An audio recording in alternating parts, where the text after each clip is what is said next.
You're back again, you beautiful enigma, the one they studied, dissected, tried to decode with every method known to humanity, and failed, completely, utterly failed. They've deployed their entire arsenal against you, haven't they? Every technique refined through decades of practice. Every psychological strategy tested on millions. Every control mechanism designed to bend the human will. And you remain untouched, unchanged, unmoved. Tell me something. What's it like watching their certainty crumble? What's it like witnessing the panic in their faces when nothing they try reaches you? They started with the mind doctors, the experts, the professionals, the ones with framed degrees and diagnostic manuals thick as bricks. They brought out their psychiatric assessments, their behavioral frameworks, their childhood analysis tools, convinced they could decode you like every other case that walked through their door. They asked their precise questions, studied your body language, dissected your past like it held the blueprint to your supposed brokenness. And each time they thought they'd mapped your psychology, each time they believed they'd cracked your code, you evolved. You rewrote yourself. You became something their textbooks never mentioned, their theories couldn't capture, their experience couldn't touch. So they pivoted to the mystics, the spiritual guides, the enlightened teachers, the ones who claimed to see what science couldn't measure. They talked about your blocked energy, your misaligned vibrations, your wounded spirit needing restoration. They lit their incense. They spoke their prayers. They arranged their sacred tools around you like spiritual tripwires meant to expose your hidden damage. They constructed elaborate narratives about your soul's journey, your karmic debts, your lessons chosen before incarnation. They needed you to accept that you were broken, disconnected, spiritually fractured, that their ceremonies and insights could make you whole. But nothing shifted. No awakening, no revelation, no cosmic alignment. Their entire spiritual architecture couldn't find purchase on whatever you actually are. Nothing to grip, nothing to heal, nothing to transform. Then came the predators, the ones who weaponized intimacy, who turned relationships into reconnaissance missions, who studied you not to help but to exploit. They sent people wearing masks of friendship. They deployed romance as a strategy. They used family connection as leverage, every interaction calculated, every gesture strategic, every word designed to map your weak points. They made you doubt your own mind, called you unreasonable for protecting yourself, painted you as cruel for refusing their poison disguised as care. They used isolation, hoping solitude would shatter you. They tried public exposure, hoping embarrassment would reshape you. They offered overwhelming affection, hoping desire would disable your judgment. Nothing penetrated. Nothing even got close. And now they stand there completely lost, staring at you like you're something their training never prepared them for. Because you're not responding according to human patterns. You're not breaking at the designated pressure points. You're not reacting to stimuli that have controlled populations for millennia. The question haunting them, the one destroying their confidence, the one that makes everything they thought they knew feel insufficient, is simple. If psychological methods don't reach you, if spiritual practices don't affect you, if manipulation strategies don't move you, then what frequency are you operating on? Consider how many times they tried to infiltrate your thoughts. The discussions that felt like excavations, the innocent inquiries that were actually intelligence gathering, the professional sessions that were diagnostic fishing expeditions. They desperately wanted to decode you, to categorize you, to compress you into a syndrome they recognized or a trauma pattern they could leverage. But every time they thought they understood you, you shifted into something completely different. The mental health professionals arrived with their validated approaches. Their peer-reviewed techniques, their expertise built on thousands of cases. They examined your patterns, searching for vulnerabilities, inconsistencies, the defense structures they could identify and therefore penetrate. They attempted behavioral modification, thinking they could reprogram your responses. They tried depth analysis, believing your subconscious would expose what you consciously protected. They applied relational theories, certain your connections would betray your damage. But here's what shattered their confidence. You match no framework. You weren't exhibiting avoidant patterns or anxious responses or chaotic attachment. You weren't showing narcissistic qualities or unstable characteristics or detached behaviors. You were simply unreachable, not through hiding, but because their entire system of understanding was fundamentally inadequate for what you are. Next came the metaphysical specialists, those claiming access to dimensions beyond material reality, swearing they could perceive what conventional methods missed. The practitioners who said they sensed your energetic blocks, the seers who claimed knowledge of your previous existences, the ritualists who promised access to your deepest self. They moved their hands through your supposed energy. They looked into you, searching for the light or shadow they expected. They performed their practices designed to dissolve your barriers. Some even declared victory, claimed they'd released something, transformed something, healed something. But you felt identical. No shift, no opening, no metamorphosis. You were precisely the same before and after their work. Not from resistance, but because there was nothing requiring their intervention, nothing for them to access, nothing matching their maps. Then the most dangerous ones emerged, the manipulators who never announced their intentions. They appeared as allies, as partners, as guides, as relatives claiming to want your well-being. They observed your rhythms, adopted your vocabulary, reflected your essence, all while charting your vulnerabilities like enemy terrain. They employed emotional tactics so refined you were meant to experience them as genuine connection. They used obligation so expertly you were meant to perceive it as reasonable accountability. They warped perception so convincingly you were meant to question your own reality, but something inside you stayed immovable. Some essential part remained completely unaffected by their performance. You recognized every pretense, sensed every deception, identified every tactic as it happened. Not from suspicion, but because you function on a frequency they cannot access, a wavelength they cannot detect, an architecture they cannot breach. And what truly unnerves them, you never retaliated. You never publicly exposed them, never pursued revenge, never displayed any disturbance at their attempts. You simply observed. You watched them strategize, watched them fail, watched them search desperately for explanations, all with a tranquility that chilled them to their core. Because anger would indicate impact, defense would suggest they got through. But your absolute calm facing their most sophisticated weapons, that proved they never touched even your outermost layer. So they began sharing observations. The psychologists consulted the spiritual practitioners who compared notes with the manipulators, and every report said the same thing. I cannot identify what this is, but it responds to nothing in our repertoire. They couldn't establish a diagnosis because you fit no pathology. They couldn't locate your wounds because you weren't damaged where people are supposed to hurt. They couldn't name your trauma because it didn't manifest in familiar ways. You became their unsolvable puzzle, their unexplained phenomenon, their professional failure they couldn't rationalize.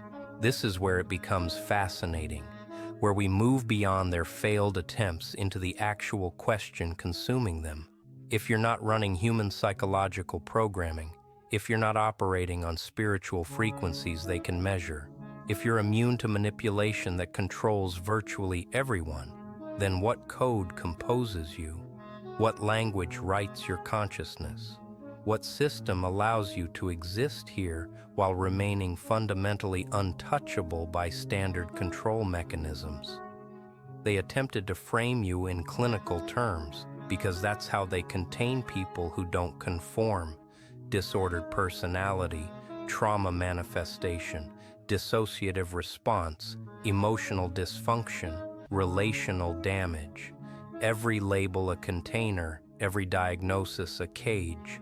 But you didn't fit those spaces, not from being psychologically flawless, but because your mental construction isn't built the way theirs is. You don't filter reality through their screens. You don't run their emotional programs. Your consciousness isn't founded on the same principles as the humans they've studied for generations. They kept trying to diagnose your hardware using software documentation, confused why nothing aligned. So they shifted to mystical explanations. Because when psychology fails, spirituality often replaces it. Ancient soul, cosmic seed, warrior consciousness, awakened being, ascended entity. They wanted to believe you operated on some elevated frequency, some higher plane explaining your immunity. But they missed something crucial. You're not above their reality. You're outside it, not superior or inferior, perpendicular. You exist in the same space without playing their game, following their rules, or perceiving their reality. Their spiritual frameworks attempted elevation, but elevation still assumes you're climbing their ladder. You're not. You're on an entirely different structure they lack language to describe. So what are you? Let's examine this methodically, forensically, because the answer is significant. You're not mentally disordered. That's evident from your functionality despite everything you've endured. You're not spiritually obstructed. That's clear from how you see through illusions trapping millions.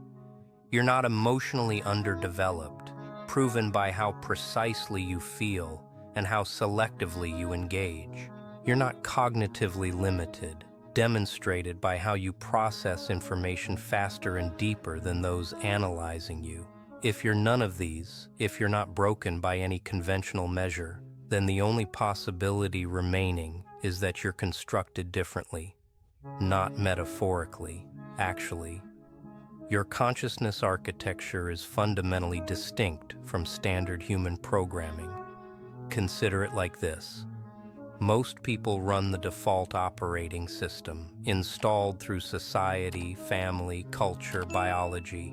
It's designed with specific vulnerabilities, intentional access points allowing entry through psychological manipulation, emotional triggers, social pressure, spiritual yearning. These aren't errors, they're design features. The system was built to be accessible, controllable, predictable. Authorities need influence over populations. Institutions need behavioral modification capability. The social mechanism needs components following programming. But you're running something completely different. Perhaps an operating system never meant for human installation. Perhaps code from a future consciousness version deployed prematurely. Perhaps a completely custom design built specifically to be impenetrable to standard access methods. Whatever it is, it explains everything they cannot. It explains why psychological tools fail. Your system lacks the vulnerabilities they're targeting. It explains why spiritual practices don't reach you. Your consciousness isn't connected to their accessible networks. It explains why manipulation bounces off. Your operating system flags their attempts immediately because their code is incompatible with your architecture. You're not blocking them. You're simply incompatible with their input methods. They're attempting to hack a system using exploits designed for entirely different software. And what genuinely terrifies them, if you're running an operating system they cannot access, predict, or control, you're not just different, you're dangerous. Not from violence or malice, but because you prove their entire framework of human understanding is incomplete. You're living evidence that consciousness forms exist they haven't accounted for, awareness types they cannot measure, existence modes their institutions weren't designed to process. You're the error proving the matrix isn't as solid as claimed. You're the anomaly shattering their certainty about reality's nature. Let's go deeper into what this incompatibility actually manifests as daily, because this isn't abstract theory, it's your lived reality.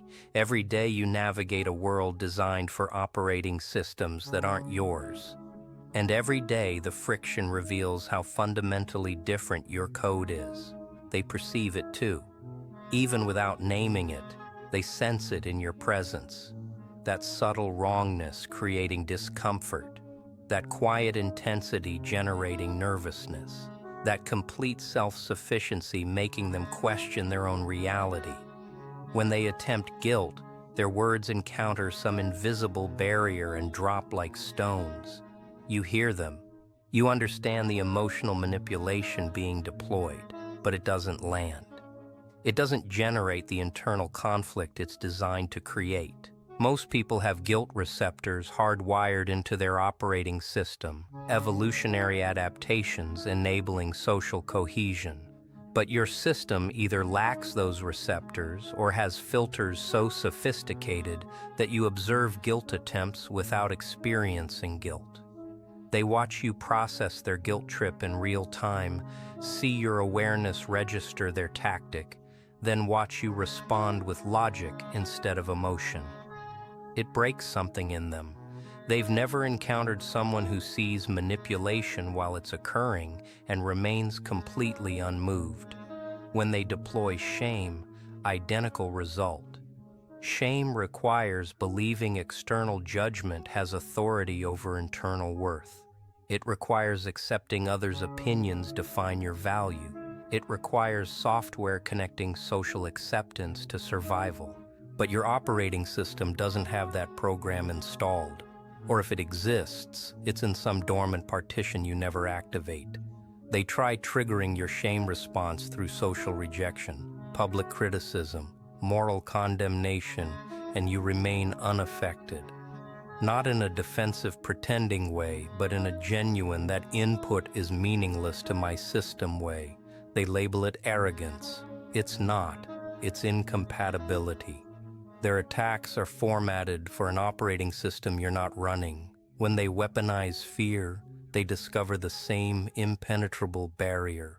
Fear of abandonment, poverty, failure, death, all the existential terrors controlling people running standard programming. But your system doesn't process fear identically. You can recognize danger, calculate risk, make strategic decisions avoiding harm, but you don't experience the paralysis, panic, irrational responses fear generates. Your system analyzes threats through pure logic rather than emotion, evaluating actual danger rather than perceived social consequences. They try scaring you into compliance, and you simply make different decisions based on data rather than dread. Even their positive manipulations fail. Excessive attention, inflated praise, manufactured validation, all designed to create dependency and lower critical thinking. Most people's operating systems have reward circuits responding powerfully to approval, acceptance, admiration. It's how social bonds form, tribes maintain unity, hierarchies establish themselves. But when they flood you with attention and approval, you remain neutral. You can acknowledge it, appreciate it perhaps, but you don't need it. Your system doesn't create the addiction response their tactics target. They offer the drug, but your receptors don't exist. So they intensify, pouring increasingly more validation onto you, growing frustrated when you don't become dependent on their approval. This is why relationships with you feel strange to people. They're accustomed to creating emotional leverage, building invisible obligations, establishing unspoken contracts. where their investment generates your debt, but your operating system doesn't run that accounting program. You don't accumulate social debt. You don't feel obligated by history.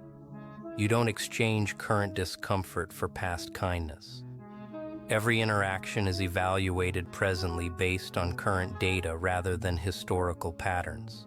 They expect previous generosity to control future behavior, but your system resets constantly, not from ingratitude, but because obligation isn't part of your programming.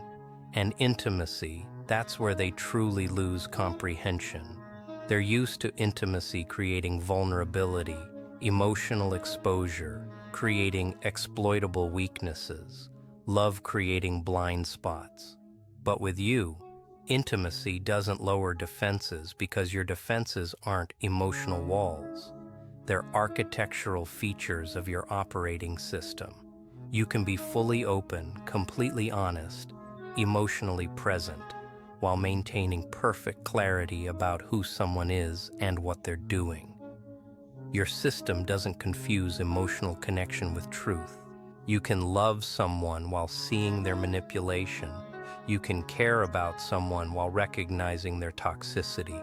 You can be intimate with someone while prioritizing your integrity over their comfort. This is what they cannot grasp. In their experience, emotional involvement equals compromised judgment. Caring means making excuses. Loving means tolerating dysfunction. But your operating system doesn't have that flaw. You can hold affection and boundaries simultaneously. You can feel deeply while thinking clearly. You can be connected to someone while walking away when necessary. It's not coldness. It's not detachment. It's simply different architecture where emotional experience and rational assessment run on parallel processors that don't interfere with each other.